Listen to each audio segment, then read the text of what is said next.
सध्या जो काय सगळा खेळ चालू आहे, वाटेल ते करायचं, पण मला सत्ता पाहिजे. व्यसनाधीनता जी हा जो एक प्रकार आहे, अंमली पदार्थ हा एक वेगळा भाग झाला, त्याचा तर नायनाट केलाच पाहिजे. पण सत्तेचं व्यसन हा सुद्धा एक अंमली प्रकारच आहे. अगदी बाजार उद्यान समित्यांपासून लोकसभेपर्यंत माझ्याच अंमलाखाली पाहिजे हा सुद्धा एक अंमली प्रकारच आहे. आणि ह्या अंमली प्रकाराचा बंदोबस्त कोण करणार, कोणी करायचा? आज ज्या पद्धतीने एक एक प्रकार चाललेले का वाटेल ते कर. आता झालं, पुढच्या महिन्यात तुमच्या आशीर्वादाने या आपल्या हक्काच्या सरकारला 2 वर्ष पूर्ण होतील. अनेक प्रयत्न केले, फोडण्याचे प्रयत्न केले, पाडण्याचा प्रयत्न केले. मी तर आज सुद्धा सांगतो, हिम्मत असेल तर पाडून दाखवा. आज पण सांगतो मी. पण तसं करून पडत नाही. मग आपल्याकडे तो खेळ आहे ना, छापा की काटा. छापा टाकायचा आणि काटा काढायचा.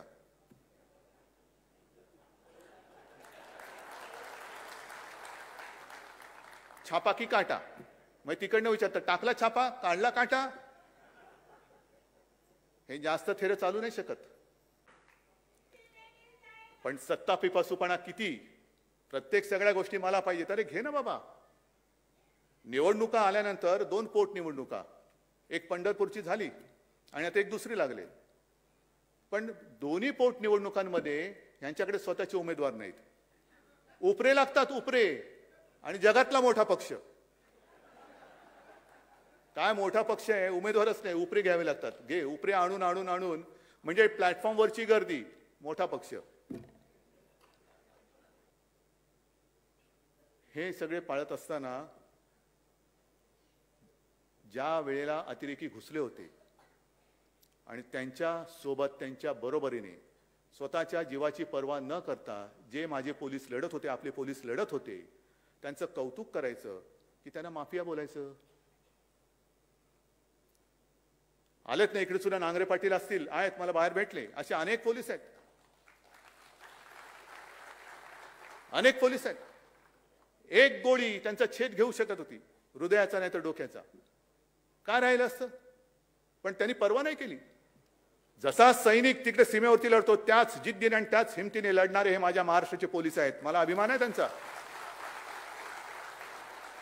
पण अतिरेक्यांबरोबर लढणारे हे पोलीस केवळ तुम्हाला बोंबाबोंब करायला चालले आहेत. होळीला वेळ आहे, अजून शिमगा आहे. तुमच्या घरी 24 तास शिमगा असेल तर मी काही करू शकत नाही त्याला. आमच्याकडे कसे सणवार असतात, शिमगाही असतो, पण कधी नवरात्री असते, कधी दिवाळी असते, कधी गणपती बाप्पा येतात, म्हणजे शुभ असे पण सण असतात. पण काहींच्या घरी 24 तास शिमगा असतो. मग शिमगा करायला तुम्हाला जाताना जर का अडवलं म्हणून माझे पोलीस माफिया, तर मग त्या अखिलेश यादवला त्यांच्या घराच्या तिकडे अडवलं, प्रियांकाला अडवलं, छत्तीसगडच्या मुख्यमंत्र्यांना अडवलं. म्हणजे अखिलेश यादवच्या इकडे तर जवळपास रणगाडे आणण्याचं बाकी होतं. बाकी सगळा बंदोबस्त लावला होता. हे माझे पोलीस जर माफिया असतील तर उत्तर प्रदेशचे पोलीस काय भारतभूषण किंवा भारतरत्न आहेत? लखीमपूरला जे काही घडलं, का नाही पोलिसांना अडवू शकले? सत्ता पिपासूपणा आणि न्यायवृत्ती ही केवळ आणि केवळ महाराष्ट्रात राहीलच. कोणी टीका केली नाही तरी मला परवा नाही. पण महाराष्ट्र हा न्यायाला आणि सत्तेला नव्हे, सत्याला जागणारा हा प्रदेश आहे. सत्याला जागणारा हा प्रदेश आहे. पण नुसतं बेंबीच्या देठापासून ओरडत राहायचं की लोकशाहीचा खून झाला, ह्याचं ते झालं, त्याचं ते झालं. अरे देश खूप मोठा आहे आणि हा देश आज आपल्या स्वातंत्र्याचा अमृत महोत्सव साजरा करतोय. काय अमृत महोत्सव, याचं काय आपण केलेलं आहे? कधीतरी आपण याचा विचार केला का की पूर्वी ज्यांनी आपल्या देशासाठी रक्त सांडलं ते जर का समजा मगाशी म्हटलं सावरकर आणि गांधीजी या सगळे जे चिरकुट वाद करणार आहेत त्यांच्यासमोर येऊन उभे राहिले, काय रे बाबा, काय मी तुला समजले, सांग तू काय केलंस देशासाठी? मी तर हे केलं. सावरकर म्हणतील की त्यांनी काय हाल अपेष्टा सोसल्या ते सांगतील, गांधीजी सांगतील, आणखीन कोणी सांगतील. पण त्यांच्यावरनं वाद करणारे जे कोणी आज आहेत त्यांनी देशासाठी काय केलं हा प्रश्न दुसऱ्याने विचारण्याच्या आधी स्वतः का नाही विचारून बघत? ना कधी कुठे स्वातंत्र्य लढ्यामध्ये हिस्सा होता, ना कधी कुठे काही आंदोलनामध्ये हिस्सा होता. पण भारत माता की जय जोरात ओरडलं की जवानापेक्षा मी जास्त देशभक्त होतो. हे माझ्या देशाचं दुर्दैव आहे. आज हे माझ्या देशाचं दुर्दैव आहे. अनेक जणांची ती आता एक शैली झालेली आहे की भाषणाला उभं राहिल्यानंतर भारत माता की जोरात ओरडायचं, मग वंदे मातरम. काय केलं काय तुम्ही देशासाठी? काय करणार काय आहात? 75 वर्ष झाली स्वातंत्र्याला. कधीतरी आपण थांबून कधीतरी पाठी वळून बघणार आहोत की नाही की मी माझ्या देशात नेमकं केलं काय आणि माझा देश नेमका चाललाय कुठे? मला तर स्पष्ट वाटतं की अमृत महोत्सवामध्ये नुसतं रोषणाई केली. काल सुद्धा छत्रपती शिवाजी महाराजांच्या पुतळ्याचं आपण रोषणाईचं एक उद्घाटन केलं. तिकडे जे काय शिवाजी पार्क, शिवतीर्थ, त्याच्यात रोषणाई केली. आता आपण इकडे बसलो असताना शिवसेना प्रमुखांच्या पुतळ्याच्या तिकडे रोषणाई सुरू करतो आहोत. बस झालं आमचं काम. पुढच्या 15 ऑगस्टला खिशावरती तिरंगा लावायचा आणि फिरायचं, हातात झेंडा घेऊन भारत माता की. नाही, या वर्षामध्ये काही गोष्टींवरची चर्चा व्हायला पाहिजे, उघड चर्चा व्हायला पाहिजे. अमृत महोत्सव आहे ना, मग अमृत मंथन करा. काय नेमका आपला देश आहे कुठे, काय आपण देशामध्ये स्वातंत्र्यात कमावलेलं आहे, काय गमावलेलं आहे, ह्याचा कुठेतरी एक उहापोह करण्याची आता वेळ आलेली आहे. आणि पहिला विषय जसा मी म्हटलं तसा महिलांच्या अत्याचाराचा विषय झाला पाहिजे. आणि त्याच बरोबरीने आपल्या देशाची जी एक पद्धत आहे, संघराज्यावरती सुद्धा चर्चा खुलेपणाने झाली पाहिजे. काय केंद्राचे अधिकार किती आहेत, राज्याचे अधिकार किती आहेत.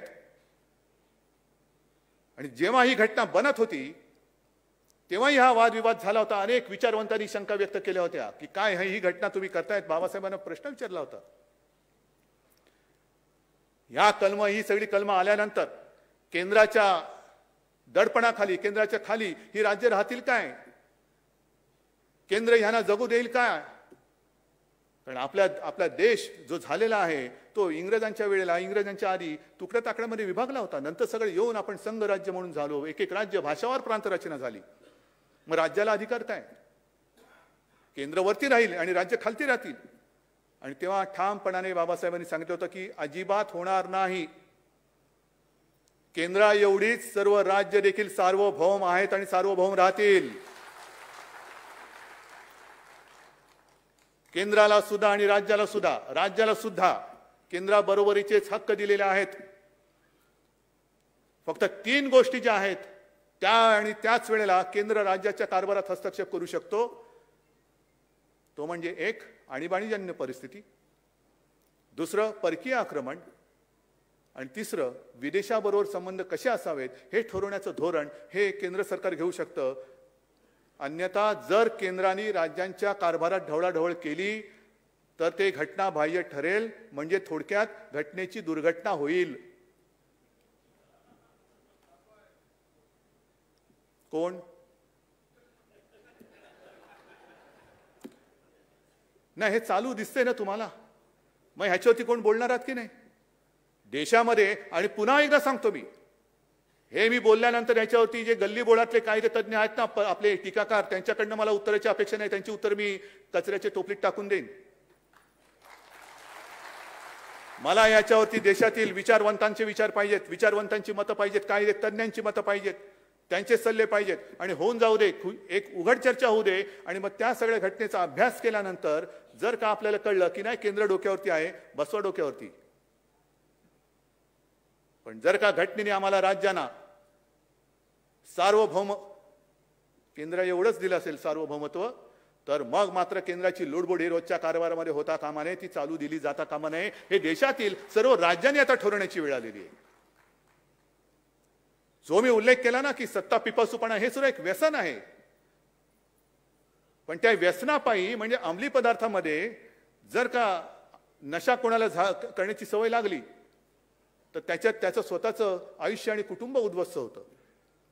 पण सत्तेची चटक, सत्तेचं व्यसन एकदा लागलं की कारण नसताना तुम्ही दुसऱ्याचे आयुष्य उद्ध्वस्त करताय, दुसऱ्याची कुटुंब आणि त्याचं घरदार उद्ध्वस्त करताय. हे व्यसन सगळ्यात वाईट आहे आणि हे पहिलं ह्या देशातून उपटून टाकलं पाहिजे. हे उपटून टाकलं पाहिजे. पूर्वी तुम्हाला सगळ्यांना कल्पना आहे की मार्मिक ची सुरुवात झाली, त्यातनं शिवसेना कशी झाली आणि त्याच्यात एक सदर सुरू केलं होतं शिवसेना प्रमुखांनी, वाचा आणि थंड बसा. माहिती आहे ना कोण? आता मार्मिक, त्या काळातले मार्मिक वाचणारे कोण आहेत का इकडे शिल्लक? आहात ना? आता ही बाकीची एवढी नवी पिढी आहे, वरती पण आहेत ना? नाही, तुम्ही सगळे या सगळ्या आजच्या शिवसेनेची पाळमुळं आहात. कारण तेव्हा थेट शिवसेना प्रमुखांच्या विचारातनं तुम्ही उभे राहिलेले आहात. वाचा आणि थंड बसा. काय सदर होतं? कसलं होतं सदर? आपल्याच राज्यात भूमिपुत्रांवरती जे काही हक्क हिरावले जात होते त्याच्यावरती ते होतं. आता एक दोनच गोष्टी मी तुम्हाला सांगतोय आणि पुन्हा तुम्हीच सांगायचं, वाचायचं आणि थंड बसायचं का? जो संघराज्याचा उल्लेख केला, देश आणि राज्य कसे संबंध पाहिजेत. मी मुख्यमंत्री आहे, हिंदुत्ववादी तर आहे, हिंदू तर आहेच, आणि मी विधानसभेत बोललेलो आहे. मला काय त्याच्याबद्दल लाज वाटण्याचं कारण नाही, लाज तर वाटूच शकत नाही, भीती तर अजिबात वाटत नाही. पण मुख्यमंत्री म्हणून सगळ्यांशी समानतेने वागण्याचा एक ते जे काही कर्तव्य असतं ते आम्ही करतो आहोत. आणि हीच शिकवण आमच्या हिंदुत्वामध्ये. दुसऱ्या कोणाचा द्वेष करायचा नाही. त्यावेळेचं एक उदाहरण सोडलं तर त्याच्यानंतर कधीतरी शिवसैनिकांनी कोणावर तरी उगाच हल्ले केलेत का, दंगली केल्यात का? नाही ना. अंगावर आला तर शिंगावर घेऊ, हे त्याला म्हणतात. पण एक सत्ताधारी म्हणून सगळा देश माझा आहे, त्याच्यामुळे हे राज्य माझं, इकडे माझं राज्य आहे, माझ्या पक्षाचं राज्य आहे, म्हणून इकडे मी झुकता माप देणार, हे त्यांचं राज्य आहे, त्यांना मी हाकलून देणार, असं नाही चालणार. एक दोन गोष्टी ज्या मी तुम्हाला दाखवतो आहे, हे बघा. एक हे माहितीच्या अधिकारात मिळाले, माहितीच्या अधिकारात मिळालेलं आहे. काय बातमी? केंद्रीय मंत्री सर्वानंद सोनोवाल यांचा फतवा. देशातील 11 बंदरांचा 75% CSR फंड गुजरातकडे वळवला. का महाराष्ट्र या देशाचा घटक नाहीये? दुसरे राज्य या देशाचा घटक नाहीये? 75% निधी. आणि त्याच्यात सुद्धा त्यांनी असं म्हटलेलं आहे की बऱ्याचशा संस्था, भाजप तसेच राष्ट्रीय स्वयंसेवक संघाशी संबंधित असलेल्या संस्थांना JNPTच्या CSR फंडातून कोट्यावधी रुपयांची खिरापत वाटल्याची गंभीर बाब माहिती अधिकारात समोर आलेली आहे. वाचा आणि थंड बसा. वाचा आणि थंड बसा. त्याच्यानंतर आणखीन एक आहे. काय झाले? कागद एवढे झालेले आहेत की ते काढायचे कुठले आणि काय करायचे तोच एक प्रश्न आहे. ठीक आहे, येईल, सापडेल. हा तिकडे एक वळवला. त्याच्यानंतर मी गेल्या दसऱ्या मेळाव्यात सुद्धा बोललो होतो की जणू काही संपूर्ण जगात माझ्या महाराष्ट्रामध्येच गांजा, चरस ह्याचा व्यापार तुफान चाललेला आहे. असंच सगळीकडे चाललेलं आहे. म्हणजे जी गेल्या वर्षी जे बोललो होतो तेच मी पुन्हा बोलतोय की जी आपली संस्कृती आहे, तुळशी वृंदावन, हल्ली आता तुळशी वृंदावन जाऊन तिकडे चरस गांजाची वृंदावन झालेत की काय, असे एक चित्र महाराष्ट्राचं हे देशात करायचं, जगात करायचंय. का करता नतद्रष्टपणा? का करता नतद्रष्टपणा? बरं, असं काही नाहीये की केवळ महाराष्ट्रामध्येच तुम्हाला हे सगळं सापडते. हे दोन बातम्या आणखीन एक म्हणजे मुंद्रा अदानी बंदराचा तपास करा, हे कोर्टाने सांगितलेलं. तिकडे करोडो रुपयाचा अंमली पदार्थांचा साठा सापडलेला, करोडो रुपये. कुठे येतो हे मुंद्रा आणि अदानी बंदर? बरोबर आहे. त्याच्यानंतर असं काही नाहीये की आपले पोलीस काहीच करत नाही आणि तिकडने जी काही इकडे पाठवतात तेच करतात. तुम्ही इकडे चिमूटभर गांजा, तुम्ही म्हणजे ते हुंगत असताना माझ्या पोलिसांनी 150 कोटी रुपयाची ड्रग्ज मुंबईत जप्त केलेली आहेत. 150 कोटी. तुम्ही चिमूटभर गांजा हुंगताय, हुंगा, कुठे हुंगायचे तिकडे तुम्हाला हुंगा. पण हे माझे पोलीस, माझ्या महाराष्ट्राचे पोलीस, काय यांचं शौर्य कमी आहे? काय सगळेच माफिया झालेत? असं काही नाहीये ना की केवळ महाराष्ट्रामध्ये सगळं काही. पण कोणाला तरी एक सेलिब्रिटी घ्यायचा आणि त्याला पकडला म्हणून ढोलकी वाजवायची, फोटो काढून घ्यायचे. पण हे माझे पोलीस, माझ्या महाराष्ट्राचे पोलीस धाडी टाकतायत, करोड रुपयाचं ड्रग्ज पकडून देत आहेत, पण त्यांच्याबद्दल कोणीच काही बोलायचं नाही. बातम्या फक्त एकच चालू, जामीन झाला का, जामीन झाला का, जामीन झाला का, नाही जामीन झाला. आणि दुसरी जी बातमी तुम्हाला सांगत होतो त्याच्यामध्ये सुद्धा हेच आहे. हे कॅगचे ताशेरे आहेत. हे कॅगचे ताशेरे काय आहेत की मोदी सरकार आल्यानंतर गुजरातचा निधी 350% वाढला, थेट संस्थांकडे हस्तांतरित केला गेला. हे कॅगचे ताशेरे आहेत. हे सगळं चाललेलं आहे आपल्या डोळ्यात देखत. वाचा आणि थंड बसा. महाराष्ट्रामध्ये अतिवृष्टी झाली आहे ना, दिले ना त्यांना 10,000 कोटीचं एक मदत, आपलं कर्तव्य म्हणून, कर्तव्य निधी म्हणून त्यांना दिलेला आहे 10,000 कोटींचा. जून जुलैमध्ये सुद्धा 11,000 कोटींचं दिलेलं आहे. आणि मग बोंबलत बसायचं की वसुली करायच्या वेळेला सरकारचा ससा होतो आणि मदतीच्या वेळेला त्यांचं कासव होतं. बरोबर आहे. ससा आणि कासवाची गोष्ट सगळ्यांना माहिती आहे. ससा जोरात जातो आणि थकून पडतो, पण कासव शांतपणाने पुढे जाऊन ती रेस जिंकतं. तशी माझी मदत होणार आहे. पण हे सगळं एका बाजूला चाललेलं असताना तिकडे मात्र कोणी धुंकून बघण्याची हिंमतच नाहीये. आपल्याला सुद्धा कोविडसाठी जो निधी गोळा करायचा होता, यांचा सगळा निधी गेला तिकडे. आणि आपण जी काही कोविडची लढाई लढतो आहोत ती तुमच्या सगळ्यांच्या हक्काच्या घामाच्या पैशावरती आणि तुमच्या मेहनतीवरती लढतो आहोत. हे सगळं तुम्हाला मी का सांगतोय? बऱ्याच दिवसानंतर बोलायची संधी मिळालेली आहे. पण हे मी जे तुम्हाला सांगतोय, मी पुन्हा एकदा सांगतो, केवळ कोणावरती टीका करायची म्हणून मी बोलत नाही, पण निदान आता तरी सुधरा. देशाच्या स्वातंत्र्याला 75 वर्ष झाली. आपला देश हा जगातला सगळ्यात तरुण देश म्हणून गणला जातो. का? तर आपल्या देशात युवा शक्ती मोठी आहे. युवा शक्ती मोठी आहे. पण युवा शक्ती मी दोन्ही अर्थाने बघतो. युवा शक्ती ही शक्ती तर आहेच, पण त्यांच्या रिकाम्या हाताला काम दिलं नाही तर तो मोठा बॉम्ब सुद्धा ठरू शकतो आणि तो तुमच्या बुडाखाली लागल्याशिवाय राहणार नाही. तुम्ही त्यांना गुन्हेगार ठरवत आहात. अंमली पदार्थ मिळाले म्हणून तुम्ही गुन्हेगार ठरू शकता. त्यांना गुन्हा केला तर क्षमा करू नका, पण गुन्ह्याकडे का वळतोय? मी केवळ एका मुलासाठी नाही बोलत, मी युवा शक्तीसाठी म्हणून बोलतोय. गुन्हेगारीकडे का वळतोय? शिकतोय. शिक्षणाची सोय आपण वाढवतो आहोत, दर्जा वाढवत आहोत. मुलं शिकतायत, मोठी होत आहेत. मुली शिकतायत, मोठ्या होत आहेत. मुलगी शिकली, प्रगती झाली. नोकरी कुठे? नोकरीच नसेल, जर रिकाम्या हाताला काम नसेल आणि ते हात जर का वेडेवाकडे कुठेतरी त्यांनी वापरले तर गुन्हेगार कोण? गुन्हेगार सत्ताधारी म्हणून आपण असू, तुम्ही सुद्धा असाल आणि आम्ही सुद्धा असू. ही युवा शक्ती फार मोठी शक्ती आहे. आपण म्हणतोय की देश घडवण्याची ताकद ही या युवा शक्तीमध्ये आहे, जरूर आहे.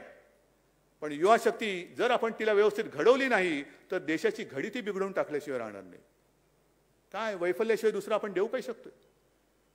नुसतं सत्ता पाहिजे, सत्ता पाहिजे, सत्ता पाहिजे. पण ह्या मुलांना आणि सगळ्या घरच्यांना त्यांना काम पाहिजे.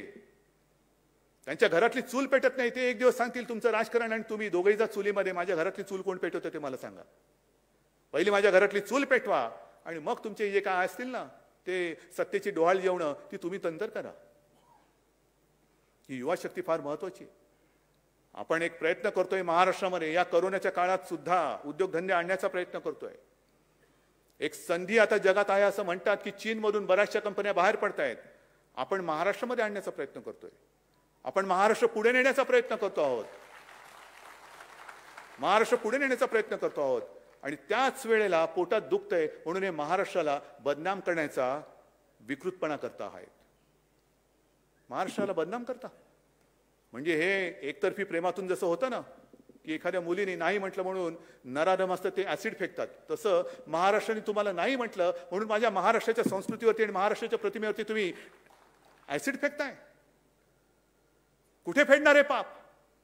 काय मिळवणार तुम्ही महाराष्ट्राला बदनाम करून? अरे सत्ता पाहिजे देऊन टाकतो, जा आणि भोगा सत्ता. पण माझ्या महाराष्ट्राला जे आम्ही काम करतोय ना तसं काम करून दाखवा. आम्हाला तरी दुसरं काय पाहिजे? आम्हाला तरी दुसरं काय पाहिजे?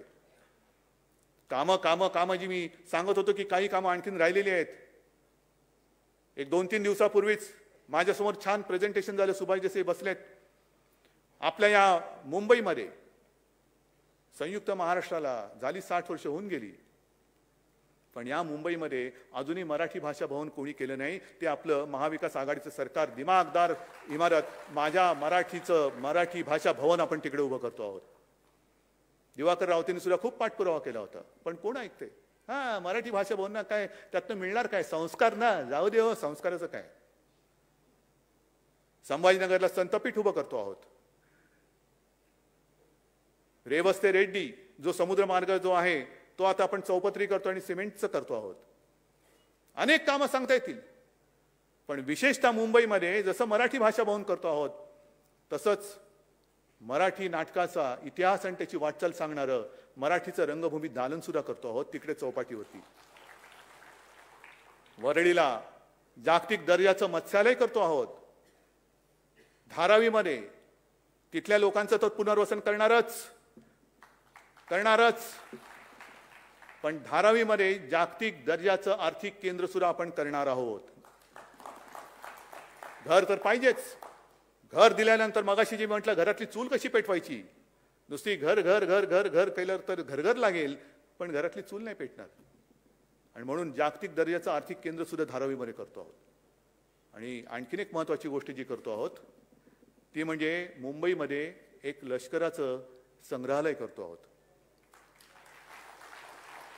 हे संग्रहालय म्हणजे काय, नुसतं रणगाड्या आणून उभे केले, कोणाचे फोटो आणून लावले तसं नाही.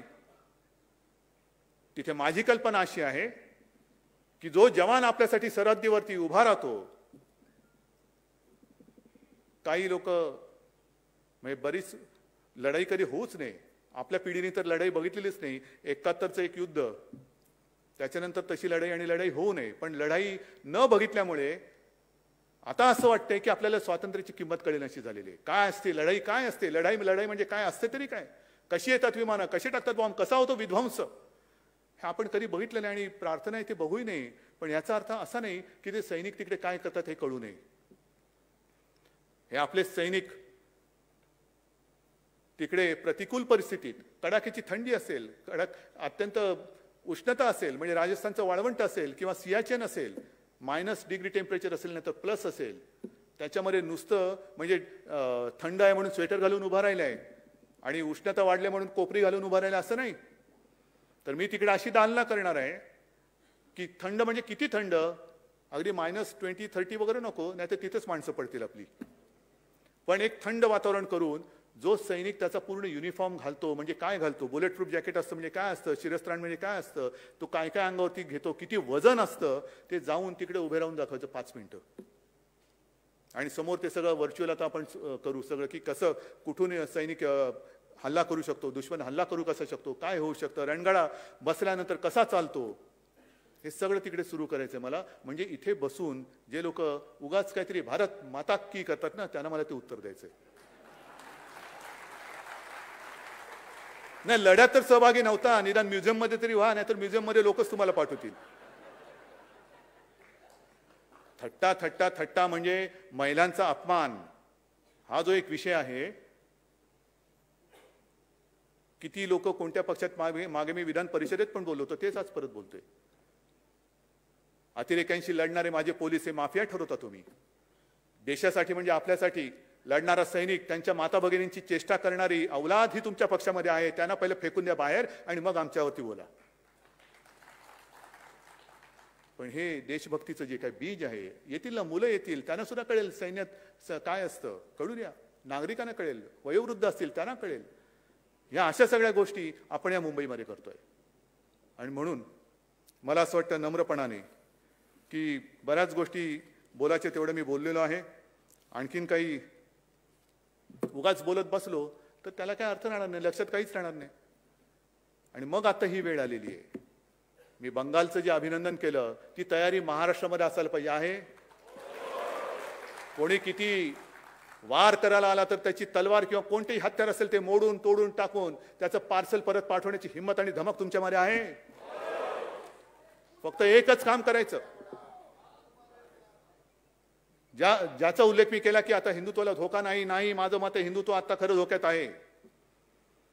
कारण हिंदुत्वाची शिडी करून जे वर चढलेले आहेत ते आता इंग्रजांची नीती साधू शकतात, तोडा फोडा आणि राज्य करा. मराठी अमराठी वेगळे करतील, मराठीमध्ये जातपात आणून, समाज आणून त्या भिंती उभ्या करतील आणि वरती सत्तेची गाजरं खात बसतील. खायला देणार आहात तुम्ही? मग शिवसेना प्रमुखांनी जो एक संदेश दिला होता, मराठेतर 96 कोळी 92 कोळी, स्पृश्य अस्पृश्य घाटी कोकणी, हा भेदाभेद गाडून मराठी माणसाची भक्कम एकजूट बांधा. आणि या एकजुटीबरोबर आणखीन एक एकजूट बांधायची, ती म्हणजे मराठी अमराठी हा भेदभाव गाडून हिंदूंची सुद्धा भक्कम एकजूट बांधा. मराठा ते तुका मिळवावा, महाराष्ट्र धर्म वाढवावा, तसा हिंदू ते तुका मिळवावा, हिंदुस्तान धर्म वाढवावा. जय हिंद, जय महाराष्ट्र.